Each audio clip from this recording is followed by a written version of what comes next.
ಎಲ್ಲರಿಗೂ ನಮಸ್ತೆ. ಇದು ದೊಡ್ಡ ಪತ್ರೆ ಎಲೆ.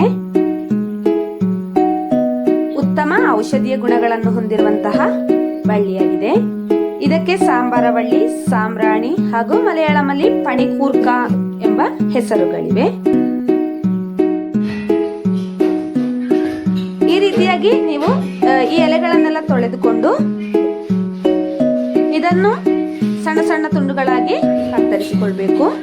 ನಂತರ ಇದಕ್ಕೆ ಕತ್ತರಿಸಿದ ಈರುಳ್ಳಿಯನ್ನು ಹಾಕಿ ಸ್ವಲ್ಪ ನೀರನ್ನು ಮಿಕ್ಸ್ ಮಾಡಿ ರುಚಿಗೆ ತಕ್ಕಷ್ಟು ಉಪ್ಪು ಹಾಕಿ ಸ್ವಲ್ಪ ಕುದಿಸಿ ನಂತರ ನೀವು ಒಗ್ಗರಣೆಯನ್ನು ಹಾಕಿ ಈ ತರ ಆಹಾರದಲ್ಲಿ ಸೇವಿಸಿ. ಇದು ಆರೋಗ್ಯಕ್ಕೆ ಒಳ್ಳೆಯದು. ಇದು ನಾವು ಸಾಂಬ್ರಾಣಿ ಗೊಜ್ಜು ಅಂತ ಕರೀತೇವೆ. ಇದು ನಾವು ಈ ಸಾಂಬ್ರಾಣಿ ಅನ್ನುವಂಥದ್ದು ಇದೆಯಲ್ವಾ, ಈ ದೊಡ್ಡ ಪತ್ರೆ ಎಲೆಯನ್ನು ನಾವು ನಮ್ಮ ಹಿತ್ತಿಲಲ್ಲೇ ಬೆಳಿಬಹುದು. ನಮ್ಮ ಕೈ ತೋಟದಲ್ಲಿ ಬೆಳೆಯುವಂಥದ್ದು. ಇದು ತುಂಬಾ ರುಚಿಯಾಗಿರ್ತದೆ, ಊಟಕ್ಕೆ ಕೂಡ ತುಂಬಾ ರುಚಿಯಾಗಿರ್ತದೆ. ಇದು ತುಂಬಾ ಒಳ್ಳೆಯದು ಕೂಡ ಆರೋಗ್ಯಕ್ಕೆ. ಇನ್ನು ಇದನ್ನು ತುರಿ ಕಜ್ಜಿಗೆ ಹಾಗೂ ಮಕ್ಕಳನ್ನು ಶೀತ ಮತ್ತು ಕೆಮ್ಮು ನಿವಾರಕವಾಗಿ ಉಪಯೋಗಿಸಲಾಗುತ್ತದೆ. ಎಲೆಯನ್ನು ತೊಳೆದುಕೊಂಡ ನಂತರ ಇದನ್ನು ಚೆನ್ನಾಗಿ ಜಜ್ಜಿ ಇದರ ರಸವನ್ನು ತುರಿ ಕಜ್ಜಿ ಇರುವಲ್ಲಿ ಲೇಪಿಸಿದರೆ ತುರಿಕೆ ಹಾಗೂ ಕಜ್ಜಿ ನಿವಾರಣೆಯಾಗುತ್ತದೆ. It is a juice is applied to the itchy area. It will bear itching, it will cure the itching and rashes.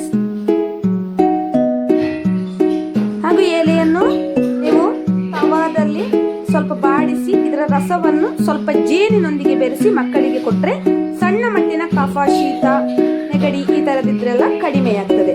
ಒಟ್ಟಾರೆಯಾಗಿ ದೊಡ್ಡ ಪತ್ರೆ ಎಲೆ ತುಂಬಾ ಪ್ರಯೋಜನಕಾರಿಯಾಗಿದೆ. Fry these leaves in a pan, mix their juice with a little honey and give it your children. ದೊಡ್ಡ ಪತ್ರೆ ಎಲೆಯನ್ನು ನೀವು ಒಂದು ಎಲೆಯನ್ನು ತೆಗೆದುಕೊಂಡು ಒಂದು ಕಲ್ಲು ಉಪ್ಪಿನ ಜೊತೆ ಜಗ್ದ್ರೆ ಇದು ಜೀರ್ಣ ಶಕ್ತಿಯನ್ನು ಇಂಪ್ರೂವ್ ಮಾಡ್ತದೆ. Improves digestion.